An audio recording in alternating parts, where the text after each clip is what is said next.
√3 is an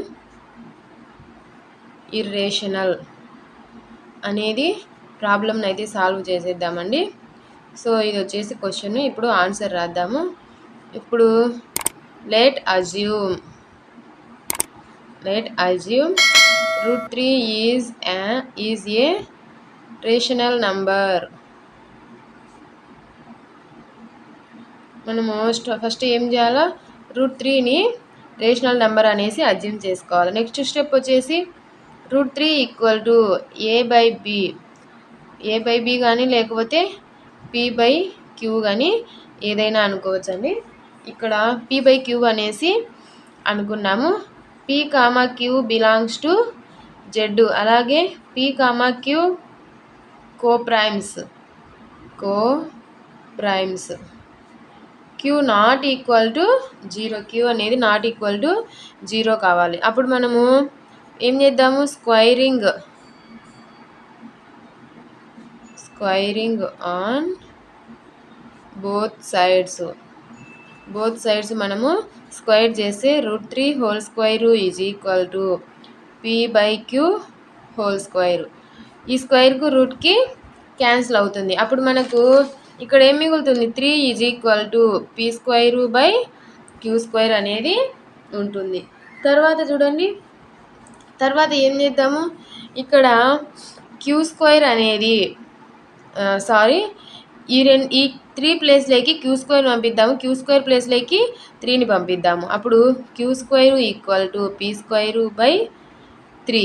దీనిని equation 1 అనుకున్నాం. ఈ 3 అనేది p²ని ఏం చేస్తుంది? డివిజిబుల్ చేస్తుంది కదా, డివిజన్ చేస్తుంది. అప్పుడు ఏం రాయొచ్చు? 3 డివైడ్స్ p². ఈ 3 అనేది p²ని డివైడ్ చేసినప్పుడు pని కూడా డివైడ్ చేస్తుంది కదా. అప్పుడు ఏం రాయొచ్చు? 3 ఆల్సో డివైడ్స్ p. అప్పుడు r = p/3గా రాసుకో. Squaring on both sides.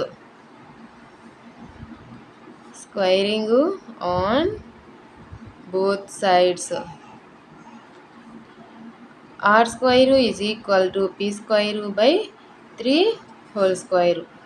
r² = p²/9. ఇప్పుడు దీనిని క్రాస్ మల్టిప్లికేషన్ చేద్దామండి. ఇక్కడ ఏం లేదంటే 1 అని కదా. అప్పుడు 9r² = p² అవుతుంది. ఈ యొక్క p² వాల్యూను ఇక్కడ 1 వచ్చింది కదా మనకు, ఈక్వేషన్ 1, ఈ 1లో సబ్స్టిట్యూట్ చేద్దాం. p² = 9r². Substituting in equation 1. First equation 1ను ఒకసారి రాసేసుకున్నాము. q² = p²/3. ఇది ఈక్వేషన్ 1 కదా. లో సబ్స్టిట్యూట్ చేయండి. ఏమది? q² ఓన్లీ p² ప్లేస్లో 9q² అనేది మనము సబ్స్టిట్యూట్ చేస్తామండి. అప్పుడు ఏమొస్తుంది? ఇక్కడ 9r²/3 అవుతుంది. 3 × 1 = 3, 3 × 9. q² = 9r² అవుతుంది. అప్పుడు q ఏమవుతుంది? √3 r². స్క్వేర్ రూట్ క్యాన్సిల్ అయితే అప్పుడు q ఏమవుతుంది? √3 అవుతుంది. ఇది ఏమవుతుంది? అప్పుడు ఇర్రేషనలే కదా. సో అవర్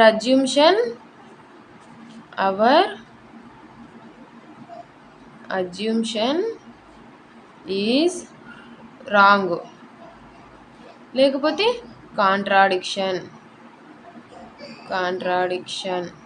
అని కూడా రాసుకోవచ్చు. √3 ఈజ్ యాన్ రేషనల్.